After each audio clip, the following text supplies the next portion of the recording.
Luto-lutuan, maliwanag ang buwan. Wala sa likod, wala sa harap.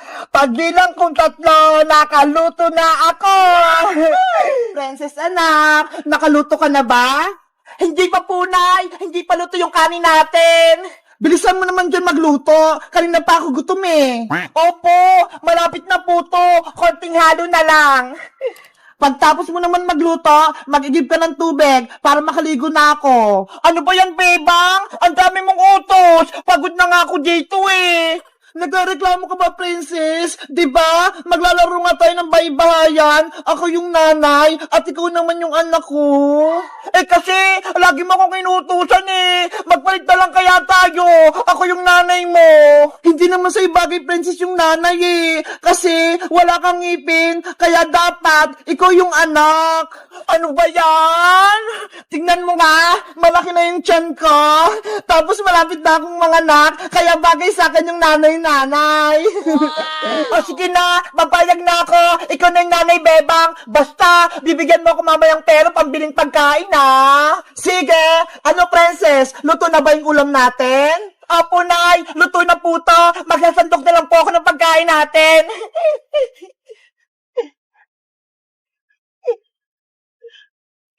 Yahoo! Ang bango ng ulam. Excited akong kumain.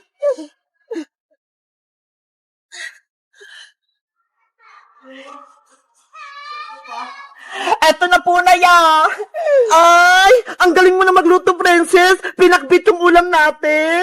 Nagluto rin po ako dito, nay. Adobong manok. Ito ho. Wow, ang sarap niyan.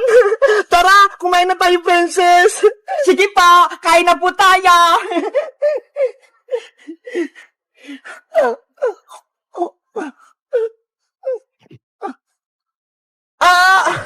Princess! Yung tiyan ko! Masakit! Nanay! Ano po nangyari sa inyo? Princess! Manganak na ata ako! Lalabas na yung kapatid mo! Yay! Magkakaroon na akong kapatid na baby! Huwag ka munang masaya! Tulungan mo ko! Ano pong gagawin ko, Nay? Hindi ko po alam! Tawagin mo si Maring Iska! Siya yung magpapanak sa akin! Sige po, Nay! Alis na po ako! Aray! Yung tiyan ko! Princess! Bilisan mo! Aling Iska! Ayok po si nanay! Malapit na po siyang manganak! Maring Bebang! Okay ka lang ba? Maring Iska! Manganak na ata ako! Tulungan mo ko! Wait lang! Antayin mo ako! Relax ka lang, Mari! Humingi ka ng malalim! Ngayon, umiri ka ng malakas! 1, 2, 3, ire! Nanay ko! Kaya mo yan! Sige pa, Bebang! Lakasan mo!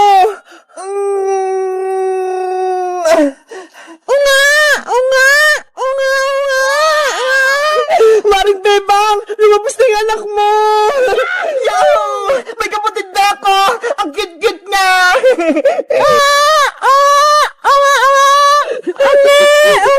Maring Bebang! Lumabas na yung anak mo!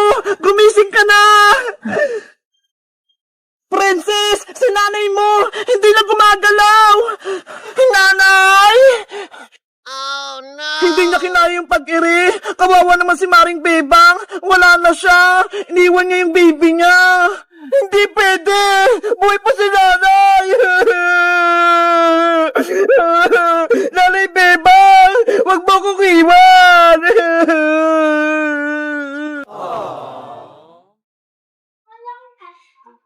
Oh, no! Maria, halika na rito sa kusina. Kumain na tayo. Wait lang, Bebang. Tapusin ko lang itong winawalis ko. Ang sipag mo naman. Ikaw lahat naglinis dito sa bahay. Tapos pinagluto mo pa ako ng almusal. Diba? Sabi ko sa'yo, tutulungan kita sa gawaing bahay. Salamat, Maria. Bebang! Tara na sa school! Malilate na tayo! Sino kaya yun? Si Princess Bungengi lang pala. Hoy Maria, nasa na si Bebang? Sabihin mo, papasok na kami sa school, malilate na kami. Bebang, si Princess tawag ka, late na raw kayo. Kumakain pa ako eh, sabihin mo Maria kay Princess, mauna na siya. Mauna ka na raw pumasok, Princess, kumakain pa si Bebang. Ako din, gusto ko din kumain Maria, papasok na ako sa loob ah. Oh no! Hoy, Princess! Ang dumi ng paa mo! Linisin mo na yan, Maria! Ang hirap-hirap paglinis eh! Tapos nagkalat-kalat ka lang! Wow! Hala, Princess! Kinain mo yung ulam na pritong itlog ni Maria! Wala nang natira! Kay Maria pala itong itlog! Sorry! Hindi ko sinasadyang kainin! Ang sabihin mo, Princess, pinahirapan mo talaga ako. Kapag bumalik lang si Mami, isusumbong kita. Hindi na babalik si Aling Margaret, no? Nasa barangay na yon. Yun ang akala mo. Mamaya, uwi na rito sa bahay nila Bebang si Mami.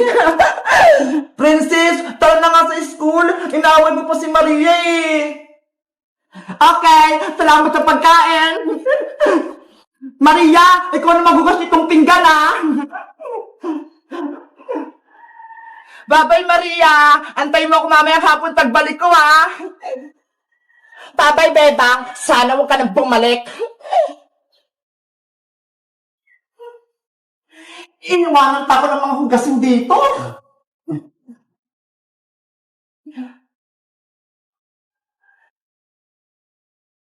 Ano ba yan? May kumakatok agad?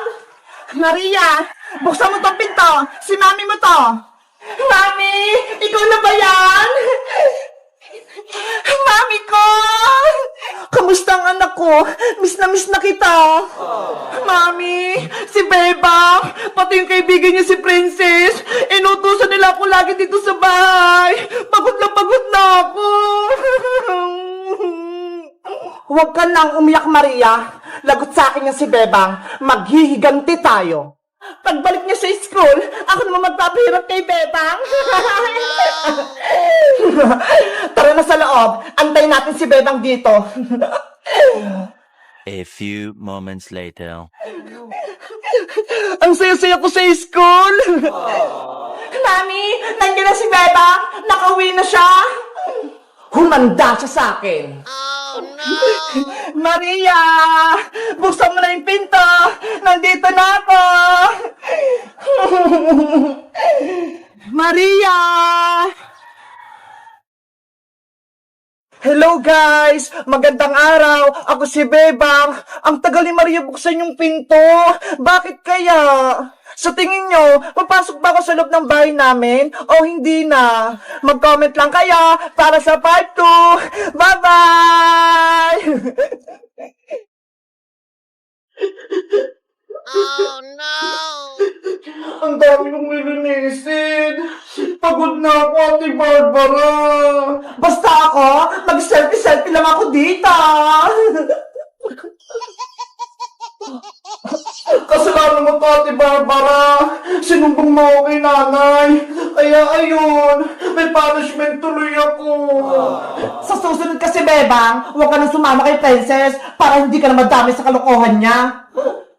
Wala naman kasi kasalanan si Princess, Ate Barbara eh. Pinagtatanggol mo pa siya, Bebang. Kung ako sa'yo, lalayo-layuan ko na yung Princess Bungay na yan dahil puro kapama ka lang binibigay niya sa'yo.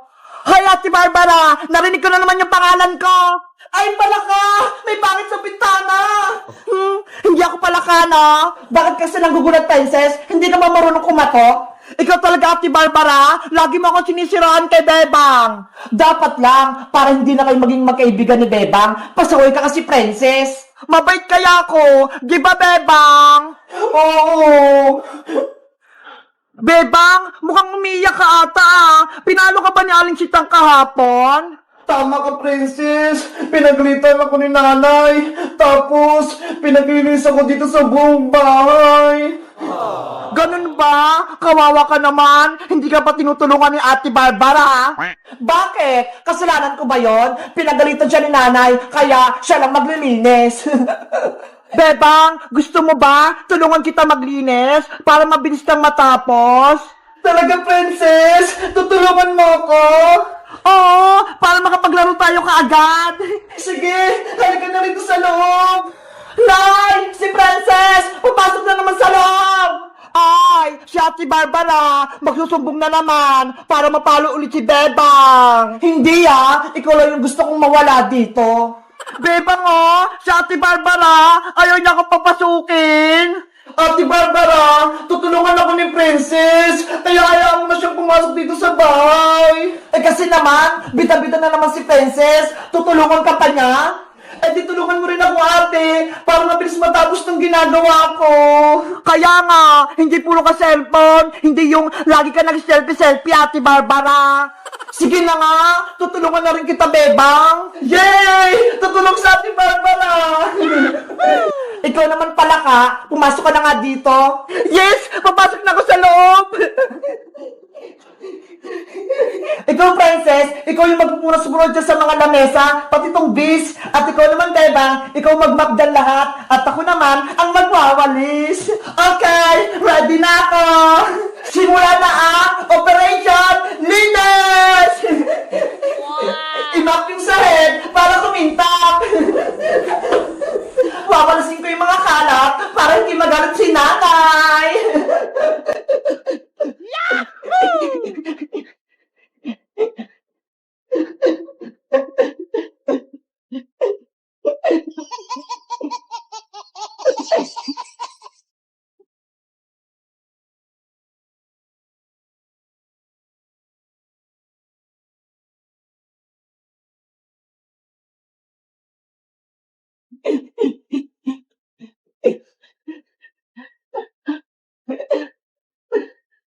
Three hours later. Ayan! Tapos na ako magpunas-punas! Ako din! Tapos na ako magwalis! Sa wakas! Tapos na itong gawain natin! Sabi ko sa inyo kapag nagtutulungan, mabilis matapos yung trabaho! Perfect! Ang galing nating tatlo! Diba? Tara na! Maglaro na tayo sa labas! Sige! Maglaro na tayo! Tawagin natin si Iska! Ano? Iiwan niyo ako dito? Beba? Princess? Isusubo kayo kay nanay! Beba! Takbo na! Takbo! Nay! Si Princess! Tsaka si Beba! Lumabas na naman ang bahay!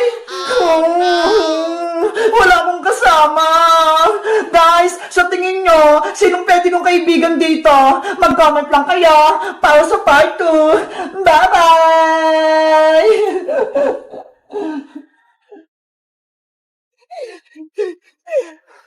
Nasaan na si Princess? Ang tagal naman niya. Exam namin ngayon, Teacher Magda Baka malate kami. Beta! Tara na! Pasok na tayo sa school! Wait lang, Iska! Wala pa si Princess Antayin natin siya. Bebang, Iska! Ayan na si Princess, Bebang! Paparating na siya! Bilisan mo, Princess! Malilate na tayo! Maaga pa naman Tsaka wala naman tayong gagawin sa school. Maglilinis lang. Anong wala? Exam natin ngayon, para sa fourth grading. Ha? May exam tayo? Hindi ko alam. Ibig sabihin, hindi ka nag-review ng pinag-aralan mo kagabi?